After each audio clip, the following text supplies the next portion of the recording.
now we move on.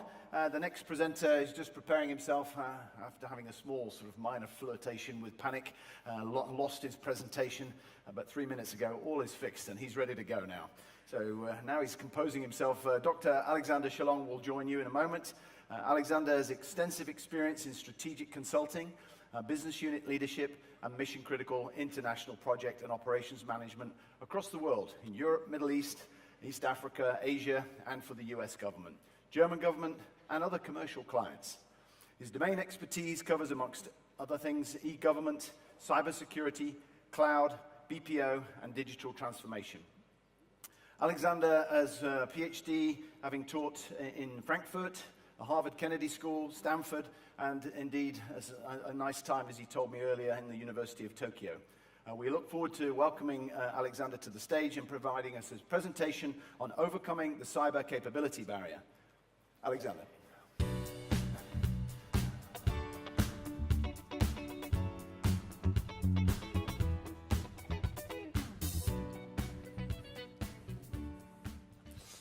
Well, good morning, everyone.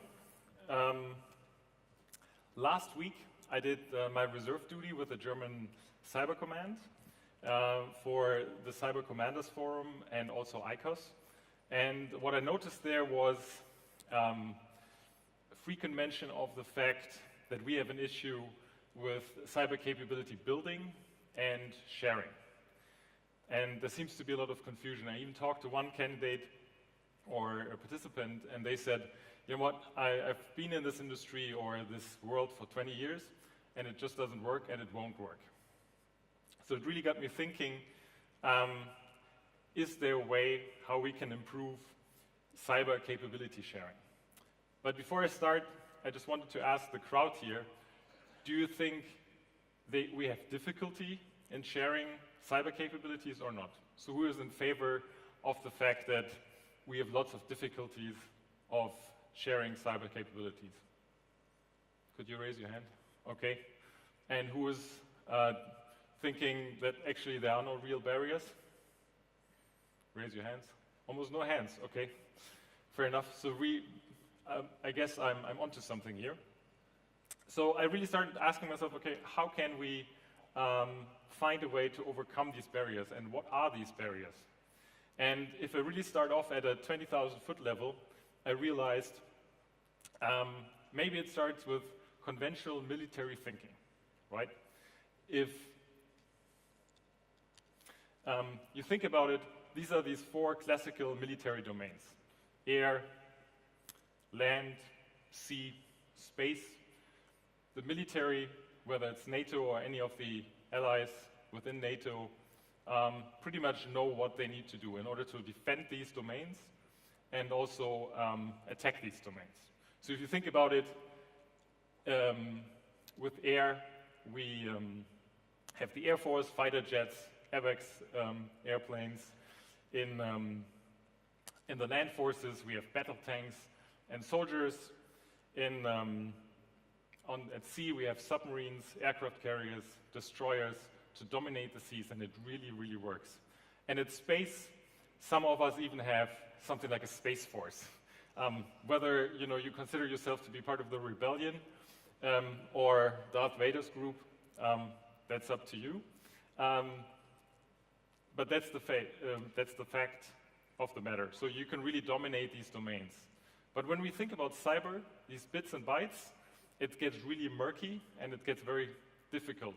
Because in a way, you're really concerned about this guy here, this annoying, unclear hacker that always wears a hoodie in all the presentations, even though they probably don't. And most of the people I met who are in the business, they don't really wear hoodies. So I don't know why we continue sort of to keep that picture out there. So let's get away with it. So if you think about this domain, what's so different about it and what makes it so unpleasant and uncomfortable for military planners is you don't really control it. And you realize the more you think about it, you can't really control it.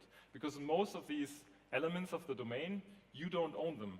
You don't really know how to protect them. And even if you step in, you might not be allowed to enter. And you don't even have the capabilities and means to grapple the domain and protect it, like with a land force, where you just come in and put in a tank here and a couple of soldiers, and you pretty much denied the enemy access. But one thing I think that is missing for a lot of military planners, and that's very different than in all the other domains, is you have a new ally. And I think that's completely missed out in the conversation about barriers, because you're trying to come up with solutions in the same form as you created capabilities for all the other domains. And this is the public, the civilians. Obviously, in an armed conflict, you don't hand out manpads and other, let's say, RPGs to individuals and say, you know what, start defending your country, it works out. You come in with your conventional force. But in cyber, it's actually the civilians that own most of the infrastructure, that have the means, that are aware of it, that have also sometimes more money than you do to pay for the resources to protect. So that's an important fact I would like you to remember. So let's move closer to really the military cyber capabilities. Now, last week, and also when I attended Tide Spring last year, I had the feeling that when we talk about this cyber capability, we keep on mentioning that, you know, we really have a semantic barrier, because we just use this term and everybody thinks of something else. And either you don't see the forest through the trees, or you just see the forest. And that's very confusing. And it's very important that we approach this in a more structured way. And I would like to briefly do that. So, talking about barriers, right? We have various barriers. We have legal ones, and we discussed this on stage earlier. We have technological barriers. What do I mean by that? For example, the means really to share technical information, to share code. We have an issue that is also an issue in the private sector of sharing threat intelligence and threat information in a meaningful way. We have informational barriers. So the sheer volume of information or technical data you get in and the quality of it overwhelms also pretty much anybody, not just the military. We have organizational issues, and we have governance issues. If you think about it, at what speed these attacks happen or need to happen, or the defense needs to happen, the whole command structure, everything that is set up right now, doesn't really meet these realities in cyber. So we have to continue to think about ways to overcome the gap, the speed gap, essentially. We also have a cost issue, right? We discussed this earlier and yesterday, obviously, and you know that very well. The rising costs of the talent out there is really a challenge. So you can't really just attract them by saying, you know, you're defending your country and you're doing a cool job and you can do stuff that you can't do anywhere else. That just doesn't cut it. So there's an issue here. And then, of course, and that's an important one, we have a trust issue. Because in cyber, we are always in this murky world of intelligence information sharing, in most cases.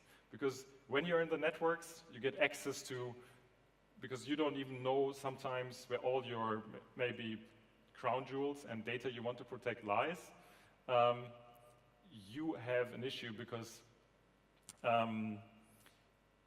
you don't want to let any people in. And within the alliance, the level of sharing is essentially defined by the member people trust least. So that sort of has a cascading effect in terms of trust. So it can happen, for example, that you rather have bilateral exchanges rather than exchanges at a meaningful level among the alliance.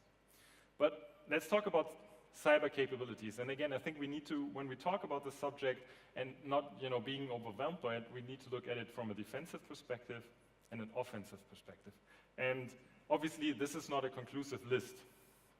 But here you see classical defensive capabilities. We have sort of the human beings, the information security experts. I'm not talking about people that know how to do pen testing and do forensics. I'm talking about the people that can write security concepts and security architectures. Let's say, don't get this wrong, the paper-based security. We have the threat hunters, the forensics guys, and obviously the rapid response teams that NATO already established. But again, do you feel comfortable as an allied nation to just let outsiders into your networks, maybe even especially if they're classified? I don't think so. That's a big issue. Obviously, you can work together on training and exercises, not just in the schools of NATO, but you can, in very easy ways, and there are good examples out there in the commercial space, you can very easily share these capabilities you have in terms of trainings or these contracts related to trainings where you can very easily add people to trainings that take place. You can, of course, exchange, you can build capabilities and share capabilities in terms of security operation centers and certs. And obviously we have the NATO one.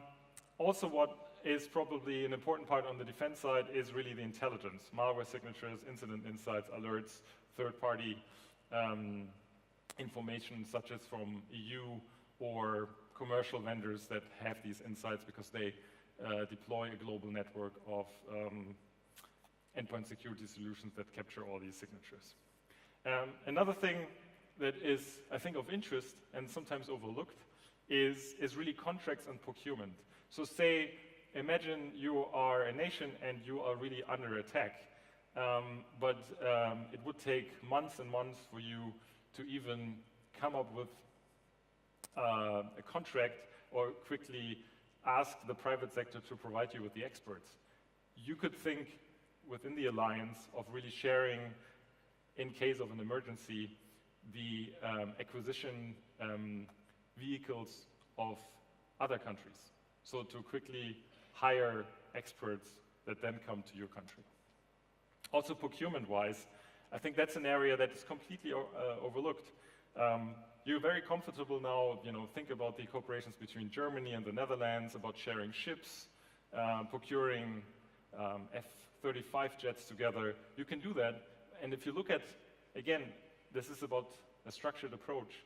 If you look at a lot of the things that each of the nations procure, like firewalls, for example, really nothing speaks against the fact that you can pool together and essentially acquire them and probably achieve a better price per unit. That's something. Now, on the cyber offensive side, I think you have some capabilities you want to build, but not every nation. And maybe these capabilities don't rest within the military domain, but more in the intelligence domain. But this is really the cyber network operations staff. So hackers, information warfare specialists, all these people, again, we are at the people level, you want to have them. But of course, they're never enough. Another interesting thing you could think about is really technical means. Hacking clusters, botnets, computing power. We just heard a presentation by AWS. All these things, especially from an attack perspective, could be shared and can be shared in an easy way, unlike other aspects that have much greater barriers to be shared. The difficulty and the difficult domains, of course, are unpublished 0 days, backdoors, and then really maybe intelligence, or think about it as blueprints of certain countries, their critical infrastructure, their technical infrastructure, so you can really, in case of an attack, retaliate or do actual operations that not only have effects in the cyberspace, but also in the real world. Another thing you could probably, or need as a capability from an attack perspective, is really, think of Stuxnet, APTs and malware that reside in some of the alliance countries. So if you think about it, what I just presented to you, the defensive and offensive capabilities, we can map them out in a little matrix I created. At the bottom line, you sort of have the degree of trust, because I think trust is a key aspect in the cyber domain to really share capabilities. If there's no trust, it gets really, really difficult. I think we have come to a place right now where it's very easy to share helicopters and all these assets. We're very comfortable with that. But if you look at all the joint operations and all the other activities, sharing information is so much harder, sadly enough, because in cyber, sharing is really caring and increases the value for everyone. So at the y-axis, you see the ease of sharing. Like I mentioned earlier, right? The sharing a person is more difficult and much more challenging than sharing a data file or anything like that. So if you look at all these different capabilities, and obviously they're not conclusive, and I'm sure you know much more, and they can be much more granular, you can map them out in this matrix. And then you can really, for yourself as a nation, and again as NATO, really think about where do we put our focus. And obviously, if you have a high degree of trust in others, and it's easy to share them, like malware, what you're currently doing already, or certain attacks that are happening, or third-party information you get, you can very easily share that, and you should immediately do that. Or one thing that I think is still not solved in a very convenient fashion for all the members of the Alliance is really training.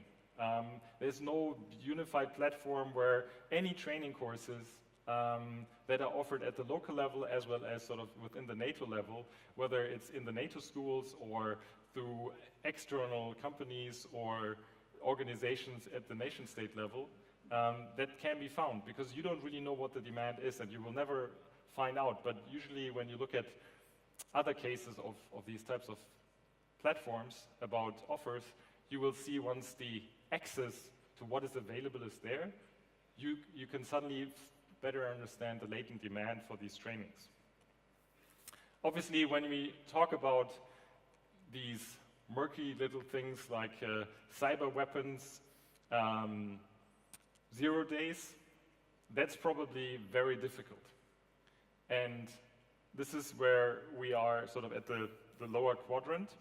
And this is where I would say ignore it and leave it with those allies, but at least leave some breadcrumbs out there for everybody else in the alliance to know that something is there. And then, of course, there's this conversation of having planning cells together where if there's a conflict, at least there are people present that can say, you know what, we can do something, but you don't ask how they do it, and when they do it, they just do it as part of the grand strategy. So this, obviously you can use this matrix and do the mapping also in terms of cost and others, but this allows you to, in a very structured way, address the topic of capabilities and not get lost in this big forest of many, many trees where everybody says, oh my God, we have big issues, we can't share it, and we don't know where to start. But you also don't miss out on certain opportunities that might get missed because you don't see them and because you use this unclear term cyber. And especially at the decision maker level, that's always very confusing and not very clearly defined. And that, of course, leads to very, let's say, unproductive, from my point of view, discussions of the topic. And then don't forget what I mentioned earlier in terms of capabilities.